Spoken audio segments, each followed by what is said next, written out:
Ne vous inquiétez donc pas du lendemain, car le lendemain aura soin de lui-même. À chaque jour suffit sa peine. Matthieu chapitre 6 verset 34. Cette parole de Jésus n'est pas une simple invitation au calme, c'est un appel radical à la confiance. Aujourd'hui, beaucoup de cœurs sont fatigués parce qu'ils forcent, parce qu'ils courent après ce que Dieu a déjà prévu d'accomplir en son temps parfait. Le message que le ciel te confie aujourd'hui est clair, cesse de forcer. Ce qui te revient te trouvera au bon moment. Si cette vérité touche ton esprit, prends un instant pour aimer cette vidéo et t'abonner à notre chaîne YouTube. En faisant cela, tu participes à la diffusion de cette parole qui libère et qui restaure, et tu encourages cette mission d'annoncer la vérité de l'Évangile à ceux qui en ont soif. Dans ce moment ensemble, nous allons découvrir pourquoi l'impatience peut étouffer la foi, comment Jésus nous enseigne à vivre dans le repos divin, et comment reconnaître le timing de Dieu dans nos épreuves. Écris dans les commentaires cette déclaration de foi, je me repose dans le temps de Dieu. Reste jusqu'à la fin, car une révélation spirituelle profonde et une prière viendront sceller cette parole dans ta vie. La Bible nous révèle que le temps de Dieu n'est jamais soumis à l'urgence humaine. Dès les Écritures, cette vérité traverse l'histoire du salut. Il y a un temps pour tout et un moment pour chaque chose sous les cieux. Ecclésiaste chapitre 3 verset 1. Jésus lui-même a vécu dans cette dépendance totale au calendrier divin. Lorsqu'on pressait le Christ d'agir, il répondait souvent que son heure n'était pas encore venue, rappelant que l'œuvre du Père s'accomplit selon un ordre parfait. Jean chapitre 7 verset 6. Abraham a dû attendre de longues années avant de voir la promesse s'accomplir. Joseph a traversé la prison avant le palais. David a été oint roi bien avant de monter sur le trône. Pourtant, chacun d'eux a appris que forcer les choses produit confusion et douleur, tandis que faire confiance au temps de Dieu produit accomplissement et paix. Dans un monde obsédé par la rapidité, cette vérité biblique est souvent négligée, car la foi véritable demande patience, abandon et obéissance. Après avoir posé le fondement biblique du temps de Dieu, entrons maintenant au cœur du message. Car cesser de forcer n'est pas de la passivité, c'est un acte de foi profond. Comprendre cela peut transformer radicalement ta marche avec Dieu et ta manière de vivre chaque saison. Le premier principe biblique fondamental est celui-ci, Dieu est souverain sur le temps et sur les circonstances. La Bible déclare que Dieu fait toutes choses belles en son temps. Ecclésiaste chapitre 3 verset 11. Cela signifie que rien dans ta vie n'est laissé au hasard, même les délais, même les silences, même les attentes qui te semblent interminables. Lorsque tu forces une situation, tu agis comme si Dieu avait besoin de ton aide pour accomplir sa promesse. Pourtant, le Seigneur n'est ni lent ni distrait. Il travaille dans l'invisible pendant que tu es tenté d'agir dans la précipitation. Combien de relations, de décisions, de projets ont été détruits non pas parce qu'ils n'étaient pas bénis, mais parce qu'ils ont été précipités. Dieu ne refuse pas, il prépare. Il ne retarde pas, il affine. Forcer, c'est sortir du rythme divin. Et sortir du rythme divin, c'est s'exposer à la fatigue de l'âme. Le deuxième principe est que l'impatience est souvent le langage de la peur, tandis que l'attente est le langage de la foi. La parole nous dit que celui qui croit ne se hâte point. Ésaïe chapitre 28 verset 16. Lorsque tu forces une porte, pose-toi cette question, est-ce la foi qui me pousse, ou la peur de manquer? La peur d'être oublié? La peur de perdre le contrôle? La foi authentique c'est attendre, non pas parce qu'elle ne peut pas agir, mais parce qu'elle sait que Dieu agit déjà. Abraham a voulu forcer la promesse en prenant Agar, et cette décision née de l'impatience a engendré des conflits qui traversent encore les générations. La promesse de Dieu n'avait pas besoin d'un raccourci humain, elle avait besoin d'une confiance totale. Et peut-être qu'aujourd'hui Dieu te demande non pas de faire plus, mais de faire confiance plus profondément. Le troisième principe est que Dieu utilise l'attente pour façonner le caractère avant de livrer la bénédiction. La Bible dit que l'épreuve de votre foi produit la patience. Jacques chapitre 1 verset 3. Ce que Dieu te donne trop tôt peut te détruire, non parce que c'est mauvais, mais parce que tu n'es pas encore prêt à le porter. David a été oint roi alors qu'il était encore berger. Mais il a dû traverser les cavernes, la persécution et l'injustice avant de monter sur le trône. Pourquoi? Parce qu'un roi selon le cœur de Dieu ne naît pas dans la facilité, mais dans la fidélité. Si David avait forcé la main de Dieu en tuant Saül, il aurait obtenu un trône sans l'approbation divine. Il a préféré attendre, même quand l'occasion semblait parfaite. C'est cela la maturité spirituelle. Le quatrième principe est que ce qui vient de Dieu arrive sans agitation. La paix est le sceau du ciel. La parole nous enseigne que Dieu n'est pas un Dieu de désordre. 1 Corinthiens chapitre 14 verset 33. Lorsque tu dois forcer, manipuler, t'inquiéter constamment, convaincre excessivement, c'est souvent le signe que tu es en train de précéder Dieu. Ce qui vient de lui s'installe avec paix, même au milieu des tempêtes. Jésus dormait dans la barque pendant que les vagues faisaient rage. Pourquoi? Parce qu'il savait que le Père contrôlait la destination. Lorsque ce qui te revient arrive, tu n'as pas besoin de t'épuiser pour le retenir, car Dieu le garde avec toi. Le cinquième principe est que Dieu ferme parfois des portes pour te protéger, non pour te frustrer. La Bible déclare que ce que Dieu ouvre, personne ne peut le fermer, et ce qu'il ferme, personne ne peut l'ouvrir. Apocalypse chapitre 3 verset 7. Forcer une porte fermée par Dieu, c'est entrer dans un combat qui n'était pas le tien. Beaucoup confondent persévérance et obstination. La persévérance écoute Dieu. L'obstination n'écoute que le désir.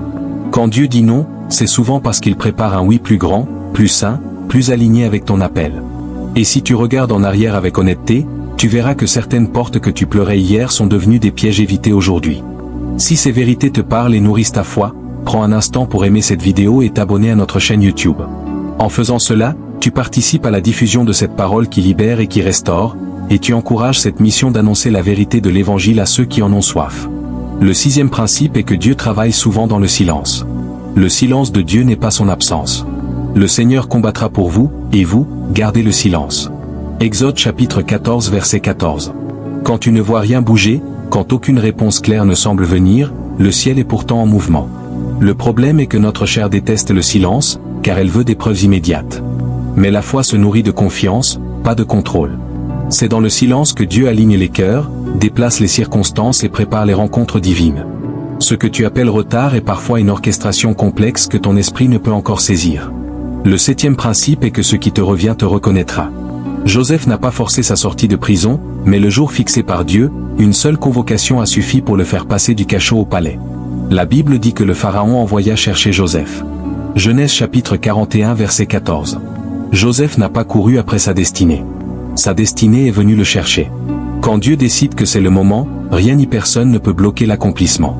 Les bonnes personnes, les bonnes opportunités, les bonnes portes s'alignent sans que tu aies à te perdre toi-même. Le huitième principe est que forcer fatigue l'âme, mais faire confiance la repose. Jésus dit, « Venez à moi, vous tous qui êtes fatigués et chargés, et je vous donnerai du repos. » Matthieu chapitre 11 verset 28. Beaucoup sont épuisés spirituellement, non pas à cause des épreuves, mais à cause de la lutte intérieure pour contrôler l'avenir. Dieu ne t'a jamais demandé de porter ce fardeau. Il t'a demandé de lui faire confiance. Le repos dont parle Jésus n'est pas l'inaction. C'est la sécurité intérieure que Dieu tient les rênes.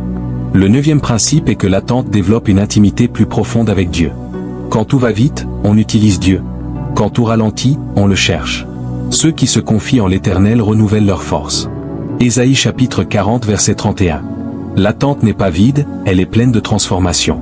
C'est là que la prière devient sincère, que la foi devient personnelle, que la relation devient vivante. Dieu préfère souvent transformer ton cœur avant de transformer ta situation. Enfin, le dixième principe est que Dieu ne laisse jamais son œuvre inachevée. Ce qu'il commence, il l'achève. Philippiens chapitre 1 verset 6. Si Dieu t'a fait une promesse, elle s'accomplira, pas en retard, pas en avance, mais au moment parfait. Ta responsabilité n'est pas de forcer l'accomplissement, mais de rester fidèle dans l'attente. Ce qui te revient te trouvera, non parce que tu as couru après, mais parce que Dieu est fidèle à sa parole. Lorsque tu comprends cela, quelque chose se détend en toi. Tu arrêtes de te battre contre le temps et tu commences à marcher avec Dieu. Et ce chemin-là mène toujours à la paix, à la maturité et à l'accomplissement véritable. Maintenant que nous avons posé les principes fondamentaux, il est temps de plonger plus profondément. Il existe des vérités cachées dans les Écritures qui révèlent pourquoi Dieu fait attendre, pourquoi certaines bénédictions semblent tarder, et comment cette attente transforme non seulement nos circonstances, mais nos cœurs et notre relation avec lui. Le premier point profond à comprendre est que le temps de Dieu n'est jamais une punition, mais une préparation. Trop souvent, nous interprétons l'attente comme un oubli ou un retard. Pourtant, l'Éternel est juste dans toutes ses voies et miséricordieux dans toutes ses œuvres. Psaume chapitre 145 verset 17. Cela signifie que chaque période d'attente, chaque moment où tu sens que rien ne bouge, est rempli d'une œuvre invisible orchestrée pour ton bien ultime.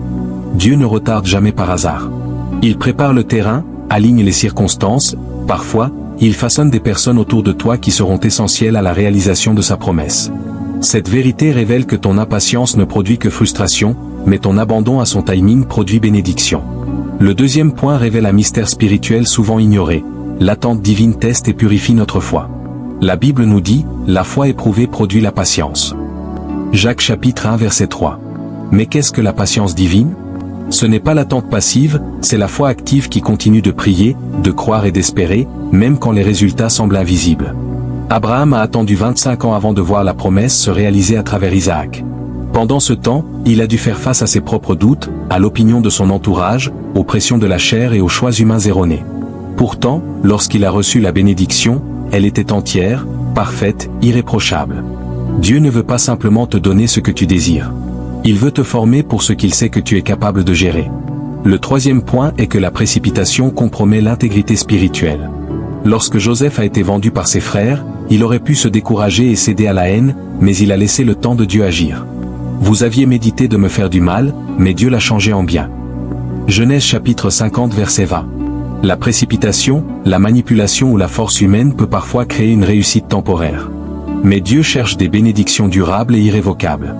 La patience permet à la promesse de s'ancrer dans le fondement solide de la foi, de l'obéissance et de la sagesse divine. Le quatrième point révèle une dimension spirituelle souvent ignorée. L'attente attire la provision divine complète. La Bible dit, « Mon Dieu pourvoira à tous vos besoins selon sa richesse. » Philippiens chapitre 4 verset 19. Quand nous essayons de forcer quelque chose, nous prenons souvent un fragment ou une version imparfaite de la bénédiction. Mais Dieu, dans sa sagesse infinie, attend le moment exact où tous les éléments peuvent converger pour livrer la bénédiction complète. C'est la différence entre une victoire partielle obtenue par l'effort humain et un triomphe parfait orchestré par Dieu. Chaque moment de patience aligne le plan céleste, et ce qui te revient ne sera jamais incomplet.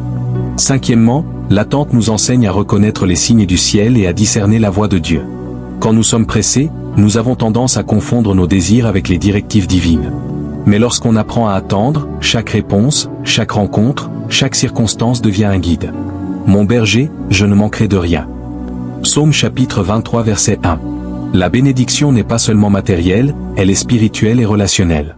Elle nous permet de voir Dieu agir et de renforcer notre capacité à marcher selon ses instructions plutôt que nos impulsions humaines.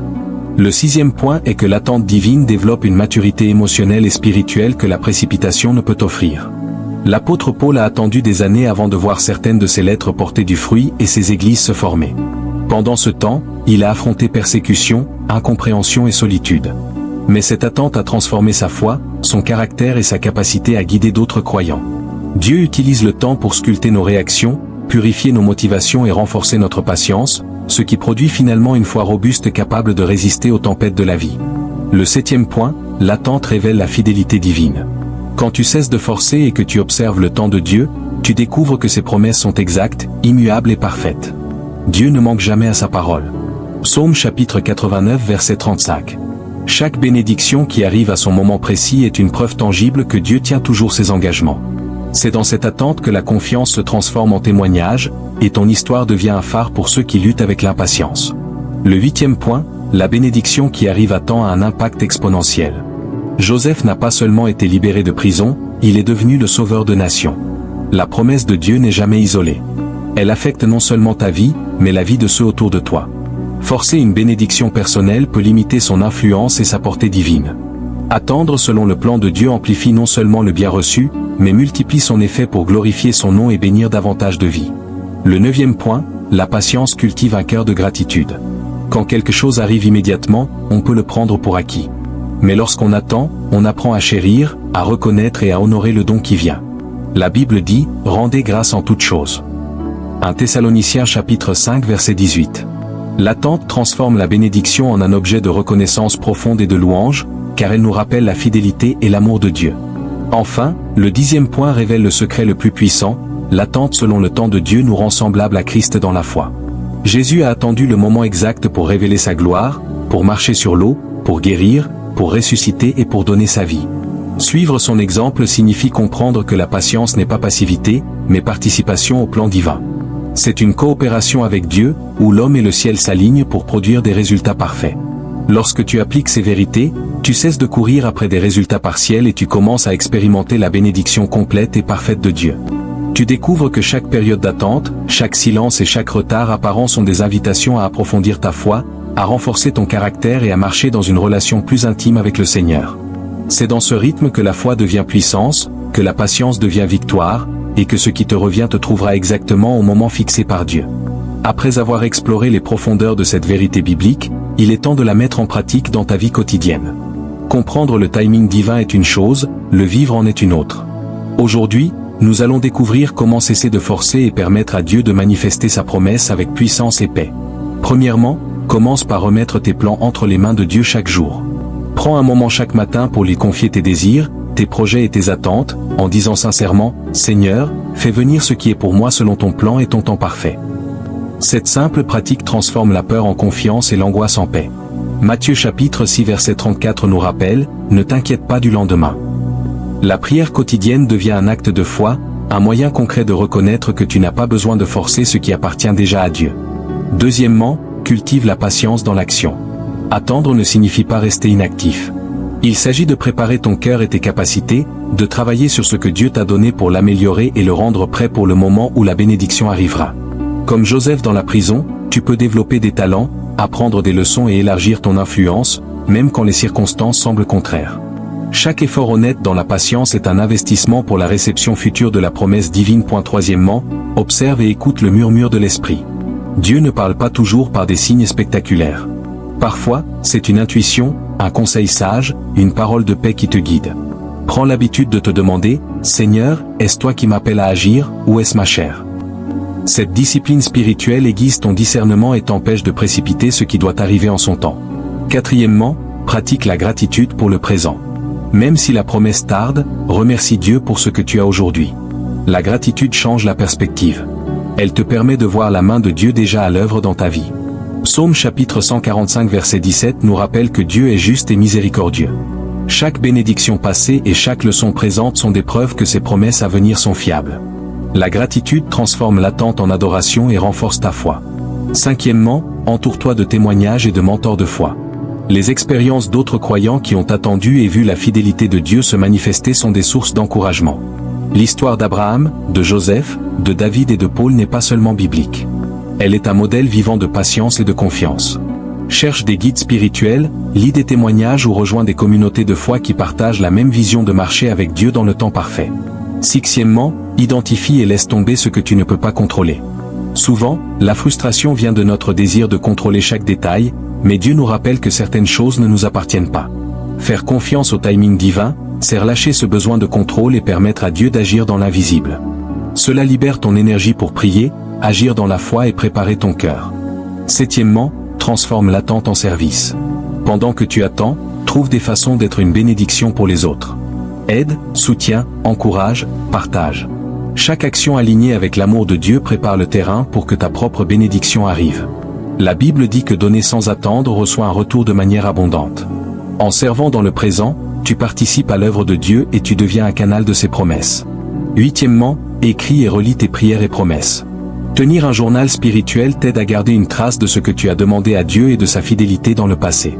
Relire ces expériences renforce ta foi et te rappelle que ses promesses sont réelles. Chaque étape d'attente devient alors une étape consciente de la marche avec Dieu, et tu vois progressivement comment ses plans s'accomplissent parfaitement. Neuvièmement, prépare ton cœur à recevoir la bénédiction. Pendant l'attente, développe la maturité émotionnelle, spirituelle et morale nécessaire pour gérer ce qui vient. Ce n'est pas un simple acte d'impatience qui crée la bénédiction, mais la préparation de ton être entier pour l'accueillir sans la perdre ni l'abîmer. Matthieu chapitre 11 verset 28 nous rappelle que Jésus donne du repos. Ce repos intérieur est la clé pour accueillir pleinement ce qui t'est destiné. Dixièmement, inventons une parabole inspirée des cieux pour illustrer cette vérité. Imagine un jardin divin. Chaque promesse est une graine plantée par Dieu dans ce jardin. Si tu essaies de tirer la plante tôt, elle se brise. Ses fruits ne mûrissent pas. Mais si tu arroses patiemment, prends soin de la terre, élimine les mauvaises herbes et attends le soleil et la pluie au bon moment, alors le jardin produira une récolte abondante et parfaite. Ainsi, la bénédiction divine arrive à temps, pour ton bien et pour glorifier le nom de Dieu. Chaque période d'attente est une saison de soins spirituels, de prière et de foi active. Enfin, applique ces actions concrètes dans la vie quotidienne. Commence par confier tes projets à Dieu chaque matin. Pratique la gratitude. Investis dans la préparation personnelle et le service des autres. Observe les signes de l'esprit et relâche le besoin de contrôler chaque résultat. Fais confiance que ce qui te revient te trouvera exactement au moment voulu par Dieu, et que chaque épreuve, chaque silence, chaque retard apparent est un pas vers la manifestation parfaite de sa promesse. Lorsque tu mets en pratique ces principes, tu cesses de courir après ce que Dieu a déjà prévu. Tu développes une foi profonde et tu expérimentes un repos spirituel transformateur. La patience devient une arme, l'attente devient une bénédiction, et chaque jour devient une marche consciente avec le Seigneur vers la réalisation parfaite de sa volonté. Alors que nous arrivons à la fin de cette méditation, retiens ceci, cesser de forcer n'est pas un signe de faiblesse, mais un acte de foi puissant. Dieu est souverain sur ton temps, sur tes bénédictions et sur chaque promesse qu'il a semée dans ta vie. Celui qui a commencé en vous une bonne œuvre la rendra parfaite pour le jour de Jésus-Christ. Philippiens chapitre 1 verset 6. Chaque période d'attente, chaque silence, chaque épreuve est une préparation divine pour que la bénédiction arrive entière, parfaite et durable. L'impatience ne produit que frustration, tandis que la confiance et la patience produisent paix, maturité et témoignage. Lorsque tu choisis de t'abandonner au timing parfait de Dieu, tu t'alignes sur sa puissance, sur sa sagesse et sur son amour infini. Aujourd'hui, je t'invite à prendre une décision consciente. Arrête de forcer ce qui doit venir selon le plan de Dieu. Remets-toi entre ses mains. Prie avec foi. Prépare ton cœur et observe comment le ciel agit dans le silence. Écris dans les commentaires, je fais confiance au temps parfait de Dieu. Partage cette vidéo avec quelqu'un qui a besoin de cette révélation, et n'oublie pas de t'abonner à notre chaîne YouTube pour continuer à recevoir des messages qui nourrissent la foi et illuminent le chemin des croyants. Prions ensemble. Seigneur, nous te remercions pour tes promesses et pour le temps parfait que tu accordes à chaque chose dans notre vie. Aide-nous à cesser de forcer, à faire confiance à ton plan, à marcher dans la patience et à accueillir chaque bénédiction avec un cœur reconnaissant. Que notre foi devienne plus profonde, notre attente plus joyeuse et notre vie un témoignage vivant de ton amour. Au nom de Jésus. Amen.